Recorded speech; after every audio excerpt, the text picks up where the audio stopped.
दुश्मन हेरेको हेरे भाइरल भएको थियो प्रियङ्कासँग ट्युसन गएछ अब त कमेन्ट हेरेको हेरे पहिला भिडियो हेरौँ त्यसपछि कमेन्टको मजा लिनेछौँ लेट्स गो डटी माइन्डले सुन्यो भने डटी नै सुनिन्छ राम्रो माइन्डले सुन्यो भने राम्रो नै सुनिन्छ गीतमा डटी बोय नै भनिया छ नि त त्यही भएर डटी बोयले गाउँदा त्यस्तो चाहिँ नगर्नु भनेको दायाँ बायाँ भए यु आर नटी बोय यो हटी बोय यो डटी बोय त्यस्तो चाहिँ अब मास्टरनीलाई जे पाए त्यही गर्न त पाएन नि त म्याथ सिक्ने भए बेलुका घरमा आए होइन ट्युसन पढाइदिन्छु समथिङ छ त्यसपछि दायाँ बायाँ भए यु आर नटी बोय एक्लै भएको बेलामा मास्टरनीलाई जे पनि हुनसक्छ जे पनि बोल्न सक्छ स्टुडेन्टले यु आर डटी बोय मैले क्लियर नै गरिदिरहेको छ होइन अब तपाईँले अब घर गएर 10 चोटि सुन्नु पर्ला म्याथ सिक्न बेलुका नै किन आउनु पर्ने हो बिहान परे त हुन्छ नि त भाइ हमको नहीं पता यो मुजी दुर्गेश दाई म पनि हिरो बन्छु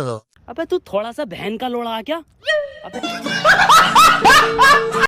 काँधमा किन मासनीको खुट्टा चढाएको अरे